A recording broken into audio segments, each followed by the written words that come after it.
할렐루야. 예, 3부 예배 참석하시고 또 온라인으로 함께 예배하는 우리 열네 가정, 하나님의 은혜와 또 내리신 복이 가득한 축복의 주일이 되시기를 바랍니다. 오늘은 본문 말씀을 가지고 기회를 잡으십시오 라는 제목으로 함께 은혜를 나누겠습니다. 오늘도 우리가 예배를 위해서 시간을 성별하고 장소를 성별하고 하나님 앞에 예배 드리는데 이때가 여러분들의 인생에 있어서 정말 큰 축복의 기회가 되셨으면 좋겠습니다. 사람들은 이 세상을 살아가는 동안에 보통 자기의 삶을 변화시킬 수 있는, 업그레이드 할 수 있는 3번 이상의 기회가 있다, 이렇게 얘기를 합니다. 결혼을 할 때도 결혼하기 전까지는 한 3번 정도의 기회가 있다는 얘기를 들어보셨죠. 그리고 그 기회를 놓치면 결혼하기 쉽지 않다, 뭐 이런 얘기도 장로님은 들으셨는데 못 들으신 분들이 많으신 것 같아요. 네. 그런데 그 기회를 잡으면 성공할 수도 있고, 그 기회를 잡으면 결혼할 수도 있고, 근데 놓치면 그 자리에 머물러 있거나 아니면 퇴보하거나 실패할 수밖에 없다는 거죠. 누가 이런 말을 했는지 모르지만 아마도 경험상 한 얘기 같아요. 우리 보통 3-4번이란 말이 있잖아요. 한 번 실수해도, 2번 실패해도 3번째는 성공할 수 있다, 뭐 이런 얘기도 있습니다.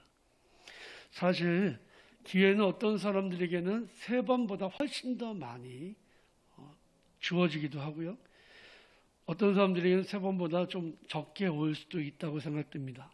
근데 기회는 누구에게나 주어지는 거죠. 그 기회를 살리는 것은 사실은 본인에게 달려있는 것이기도 합니다. 똑같은 상황이 주어져도요, 어떤 사람들은 그것을 기회라고 생각하고 어떤 사람들은 그것을 끝이라고 생각합니다. 예를 들어보면 애굽에서 보디발 장군의 가정총무로 있었던 요셉이 모함을 받아서 감옥에 갇히게 됐을 때에 사람들은 다 생각하기를 이것은 끝이다 라고 생각했을 거예요. 노예로 팔려왔다가 그래도 가정총무가 돼서 편안하게 살잖아요. 근데 이제 감옥에 들어갔는데 감옥에선 도대체 언제 나올지 알 수 없는 상황인 거죠. 끝이라고 생각했지만 사실은 그것이 요셉에게는 기회의 순간이었다는 거죠.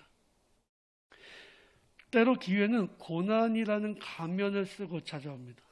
그래서 고난이 왔을 때 너무 실망하거나 좌절할 필요가 없어요. 끝날 때까지 끝난 것이 아니다 라는 말도 있죠. 우리가 포기하지 않으면 언젠가는 기회가 찾아오는 거예요. 아무리 힘들고 어렵고 절망스러운 삶을 산다고 해도 기회가 찾아왔을 때 그 기회를 잡으면 역전에 성공할 수도 있습니다. 그러니까 우리에게 희망이 필요하고 기회를 잘 잡는 것이 중요하죠. 우리 신앙생활에서도 기회를 잘 잡는 것은 정말로 중요한 일이라고 생각합니다. 성도들이 신앙생활을 하는 가운데에 적어도 1-2번 이상은 하나님께 인정받고 하나님께 복을 받을 수 있는, 삶이 전체적으로 업그레이드 될 수 있는 기회가 1-2번 이상은 꼭 있습니다. 예를 들어보면 아브라함 같은 경우는 하나님의 음성을 들었죠. 너는 내가 제시하는 땅으로 가라. 그때에 아브라함이 순종하지 않았다면 기회는 놓치고 말았을 것입니다. 갈 바를 알지 못했지만 자기 아비 본토 친척집을 떠나서 하나님이 지시하시는 곳으로 믿음으로 나아갔더니 하나님께서 그에게 믿음의 조상이 되는 복을 주셨습니다. 그가 100세의 아들을 얻었습니다마는 하나님이 100세에 얻은 아들 이삭을 하나님 앞에 바치라고, 번제로 바치라고 말씀하세요. 인간적으로 생각하면 100세에 낳은 아들, 정말 천신만고 끝에 얻은 아들인데 그 아들을 죽이면 기회가 있을까요? 또 아들을 낳을 수 있을까요? 그런데 아브라함은 그런 고민하지 않고 하나님 앞에 믿음으로 순종했습니다. 그랬더니 하나님께서 그에게 열국의 아비가 되는 축복을 주시고 그의 후손이 하늘의 별처럼 바다의 모래처럼 많게 하는 복을 주셨습니다. 이게 아브라함에게 있어서는 정말 중요한 기회였다는 거예요. 우리의 삶 속에 고난이 찾아오고 역경이 찾아왔을 때 그 어려움을 통해서 우리는 하나님의 은혜를 더 깊이 체험하고 믿음이 한 단계 더 업그레이드 되는 그런 순간들을 맞이하게 됩니다. 인생의 기회도 찾았을 때 놓치면 안 되지만 믿음의 기회를 절대 놓치면 안 되는 거죠. 저는 놓치지 말아야 될 믿음의 기회를 몇 가지 더 생각해보고 함께 은혜를 나누기 원합니다. 첫 번째는 우리는 기도의 기회를 놓치면 안 돼요. 고난의 순간은요, 기도의 순간입니다. 여러분, 어렵고 힘든 일들이 우리 인생에 찾아오죠. 정도의 차이는 있고 사람마다 그 찾아온 어려움의 그 상황은 다를 수 있어요. 그러나 우리가 어려운 일을 만났을 때 이때가 바로 기도의 기회라는 사실을 여러분들이 기억해야 됩니다. 우리가 지금 코로나로 인해서 힘들고 어려운 시기를 보내고 있지만 지금 이때가 기도의 순간이에요. 사람들을 만나지 않고 또 세상에 많은 일들을 하지 못하는 이 상황에 하나님 앞에서 우리가 기도자로 선다는 것은 정말로 중요한 일이죠. 페르시아에 살고 있었던 유대인들에게 정말 위험한 상황이 찾아왔습니다. 이스라엘 백성들, 유대인들을 미워하던 하만이라는 사람이 함정을 파놓고 한날 한시에 유대인들을 죽일 생각을 하고 있었죠. 그들의 재산을 모두 뺏을 계획을 가지고 있었습니다. 이 일은 황제로부터 재가를 받은 일이었어요. 이 사실을 알게 된 모르드게가 자기의 조카딸인 에스더를 만나죠. 그리고 이렇게 말합니다. 너가 페르시아의 왕비가 된 것은 바로 이때를 위함이 아니겠느냐. 너가 지금 우리 민족 위해서 왕에게 가서 이 문제를 해결해야 되지 않겠냐. 그때 에스더가 이렇게 말합니다. 제가 죽으면 죽겠습니다. 근데 저를 위해서 그 삼촌도 그리고 유대인들도 함께 기도해 주십시오. 전 3일 동안 금식하면서 기도한 후에 왕에게 나아가겠습니다. 라고 이야기합니다. 죽음을 각오하고 3일 뒤에 왕에게 나가기 전까지 에스더는 하나님 앞에 목숨을 걸고 기도했다는 거예요. 하만의 계획이 그렇게 철저하게 세웠던 그 계획이 한순간에 무너져 버리는 것도, 유대인들이 그 죽음의 위기에서 건짐을 받았던 것도 바로 기도의 힘 때문이었습니다. 에스더가 기도를 결심했을 때에 사실은 기도밖에는 다른 방법이 없었습니다. 그래서 기도한 거죠. 그것이 바로 기도할 기회였던 거예요. 우리 인생을 살아가다 보면 어렵고 힘든 일들이 찾아옵니다. 기도밖에는 다른 길이 없어요. 그래서 기도하는 거예요. 기도의 기회도 아무 때나 찾아오는 건 아닙니다. 그때 기도하지 못하면 더 이상 기회가 없을 수도 있어요. 예수께서 십자가의 길을 걸어가실 때 겟세마네 동산에 베드로와 야고보와 요한과 함께 올라가셨죠. 그리고 이렇게 말씀하십니다. 내가 고민하여 죽게 되었으니 너희는 나를 위하여 함께 기도하자. 예수께서는 떨어져서 기도하시다가 돌아왔더니 제자들이 깊이 잠에 빠져 있었습니다. 너희가 한시 동안도 나와 함께 깨어서 기도할 수 없더냐? 마음엔 원이로되 육신이 약하도다.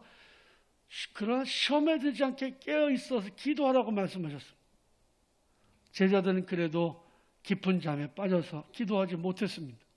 기도하지 못했더니 예수께서 잡히던 순간에 제자들은 시험에 빠지고 말았습니다.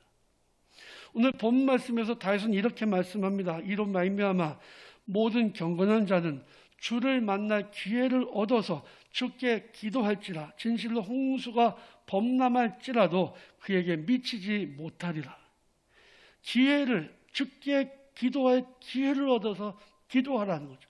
순간순간마다 우리 살아가는 그 삶의 모든 순간마다 기도의 기회를 붙잡고 기도하셔서 응답받고 승리하는 복된 성도들이 되시기를 주님의 이름으로 축원합니다.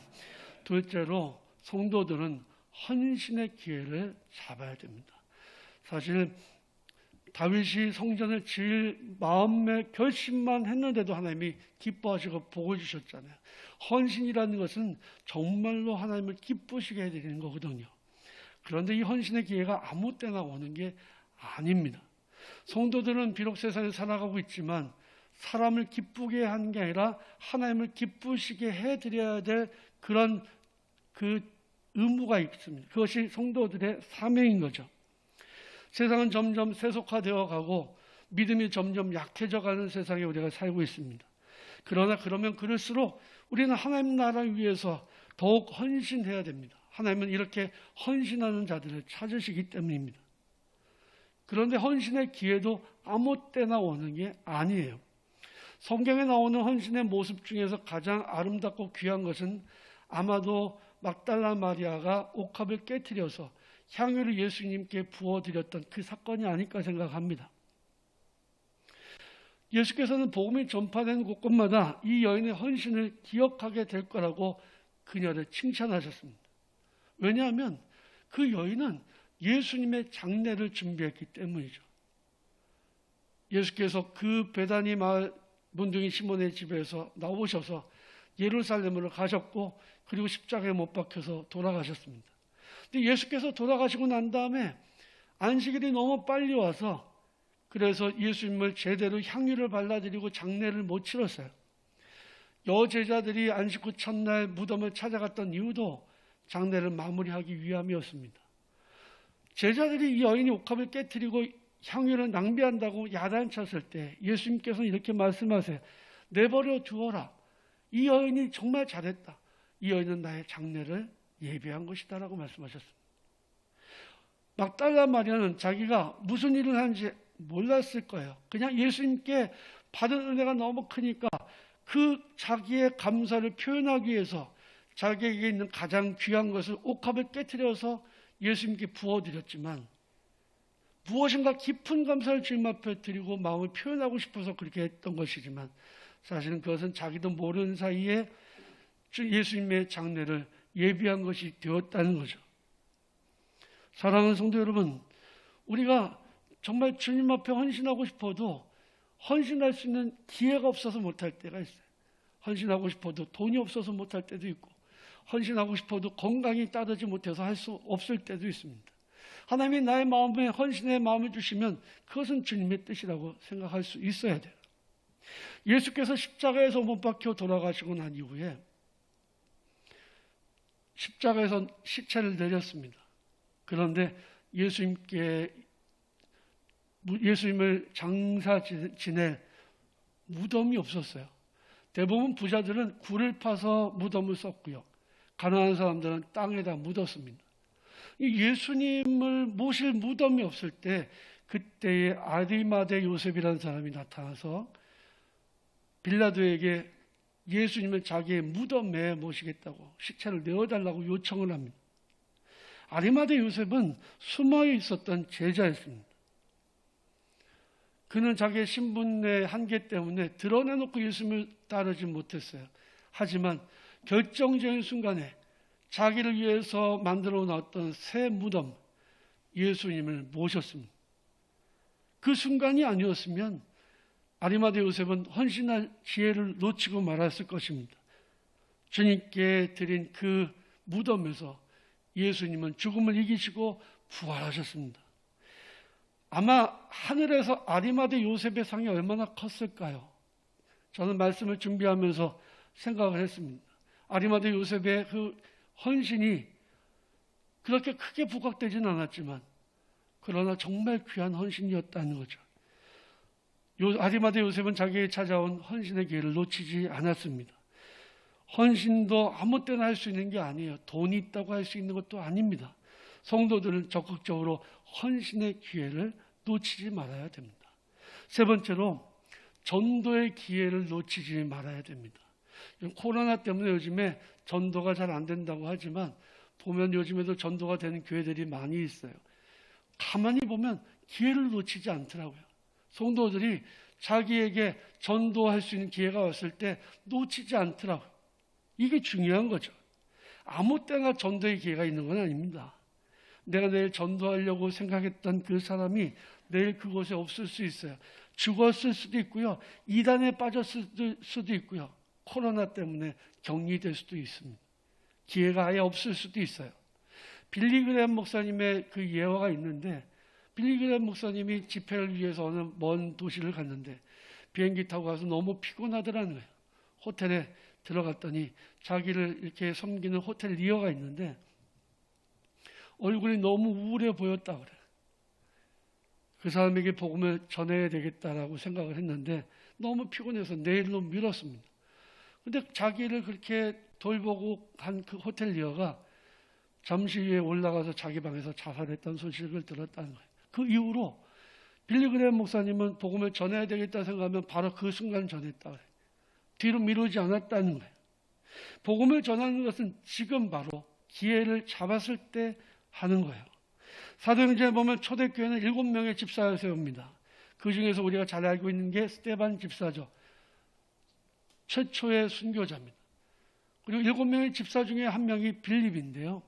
빌립은 전도자 빌립이라고 알려져 있어요. 굉장히 복음을 열심히 전파했거든요. 어느 날 성령께서 그의 마음에 감동을 주셔서 네게부 사막을 향해 막 갑니다. 막 강력하게 성령께서 이끄셔서 막 빠르게 달려갔는데 가보니까 그 네게부 사막을 지나가는 마차가 있었어요. 자세히 보니까 얼굴이 까무잡잡한 에티오피아 사람입니다. 그 사람은 에티오피아 여왕 간다게의 국권을 맡은 그런 내시였죠.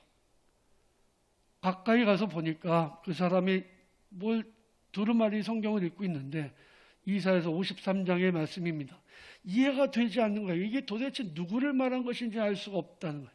고개를 갸우뚱거리는 그 내시에게 빌립이 말합니다. 이거 내용을 알고 있느냐? 의미를 알고 있느냐? 모른다는 거예요. 누가 가르쳐주는 사람이 없어서 알 수가 없다고 이야기합니다. 빌립은 마차에 올라타서 복음을 전할 수 있는 기회를 놓치지 않았습니다. 이사야 53장에 기록된 메시아에 그 대해서 설명하면서 그분이 예수 그리스도신 것을 증거했습니다. 내시는 물이 있는 곳에 도착하니까 내가 세례를 받기를 왜 주저하겠는가? 세례를 받고 그리고 자기 나라로 돌아갔습니다. 에티오피아는요, 가장 최초의 기독교 국가 중에 하나예요. 내시에게 복음을 전한 그 빌립의 전도로 인해서 복음이 에티오피아에 최초로 전파가 되었던 거죠. 우리는 복음을 전할 수 있는 기회가 왔을 때 놓치지 말아야 합니다. 내 주변에 있는 사람들이 지금도 공허하고 어려운 삶을 살아가고 있어요. 코로나 때문에 정말 우울한 사람들도 많습니다. 고통을 겪고 있는 사람들 많습니다. 우리는 그 기회를 놓치지 말아야 돼요. 빌립보 지역에 바울과 실라가 가서 복음을 전하다가 억울하게 매를 맞고 감옥에 갇혔습니다. 감옥에 갇혔지만 바울과 실라는 찬양과 기도로 하나님께 영광을 돌려드렸어요. 지진이 일어나고 착고가 풀렸습니다. 옥문이 열렸습니다. 간수장은 죄수들이 다 도망간 줄 알고 스스로 목숨을 끊으려고 했는데 바울과 실라가 말렸습니다. 간수장은 바울과 실라에게 질문을 합니다. 내가 어떻게 해야 구원을 얻을 수 있습니까? 바울과 실라는 기회를 놓치지 않았습니다. 주 예수를 믿으라. 그리하면 너와 내 집이 구원을 얻으리라. 그날 간수장과 그의 집안 식구들이 모두 구원을 받고 세례를 받았다고 성경은 기록하고 있습니다. 사무엘상 10장에 보면 사울에게 사무엘이 이렇게 말합니다. 이 징조가 내게 임하거든 너는 기회를 따라 행하라. 하나님이 너와 함께 하시느니라. 성도들은 이 세상을 살아가는 동안에 자기에게 온 기회를 놓치지 말아야 돼요. 코로나 팬데믹 이 위기가 우리에게 위기입니까? 기회입니까?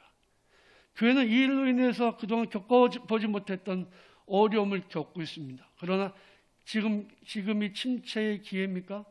아니면 부흥의 기회입니까?